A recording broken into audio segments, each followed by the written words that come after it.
Hello, this is Dr. John Mack, and welcome to Salt River Truth, where the facts run free. All right, so today I want to continue my discussion of the history of the Salt River horse herd.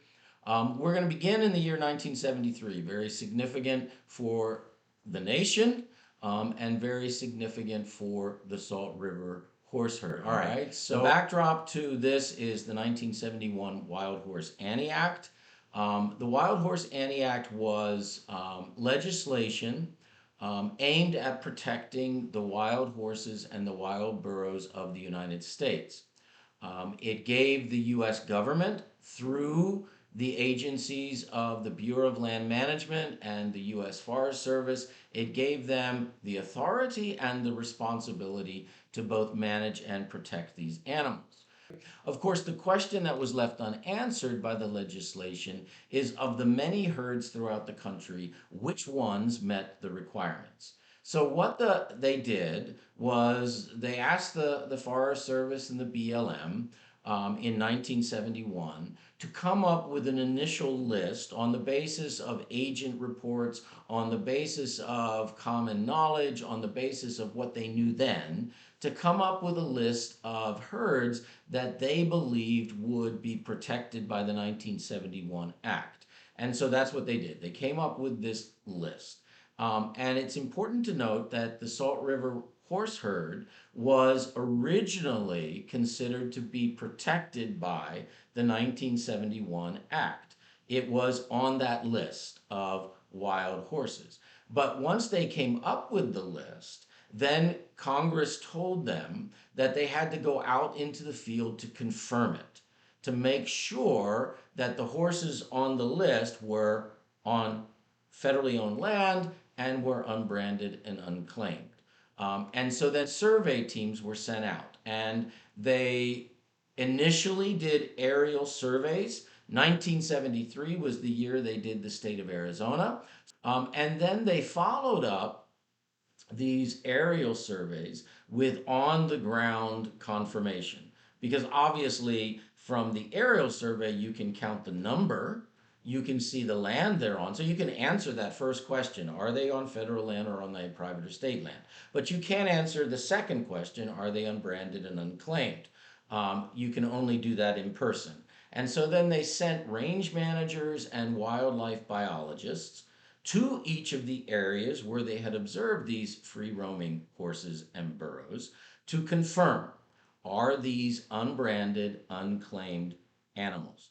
And they came to the Salt River in the fall of 1973, wisely avoiding the tubing season in the summer.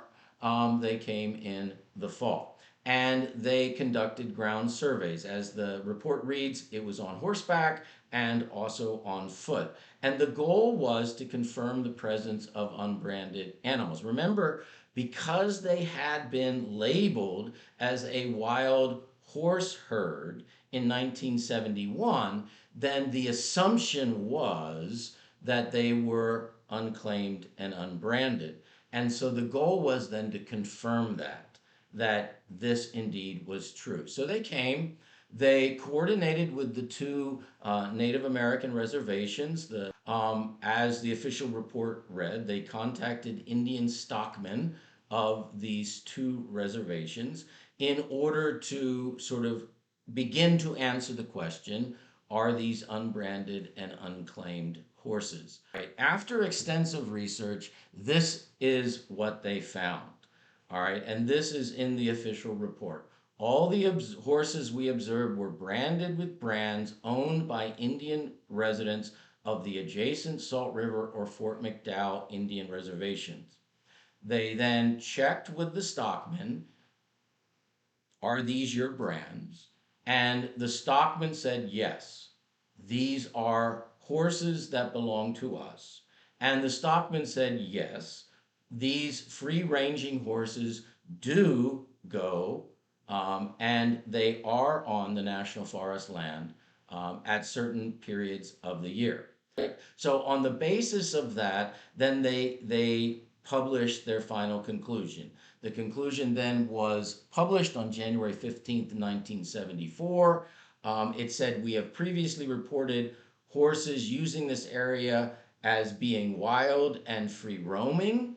Based on the above, that is the information I gave you in the slide just previous, this area is not identified as a 1971 horse and burro territory. In other words, the horses that were on the Salt River, they met the first requirement. They were on forest land, but they did not meet the second requirement.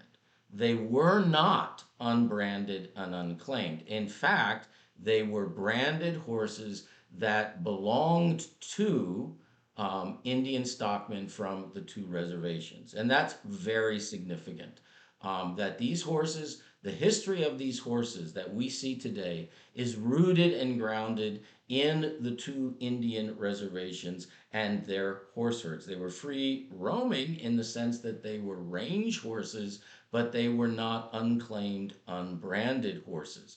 That's why the Salt River horse herd is not protected by the 1971 Wild Horse Annie Act. Now, this finding that I've just shared with you is quite significant for the fact that the Salt River horse herd was originally included, but then the agency said, no, we made a mistake, underscores their strong faith in the historical data, making this admission more notable.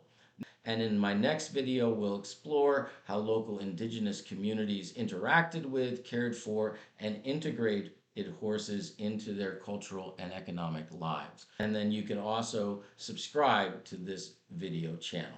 Thank you.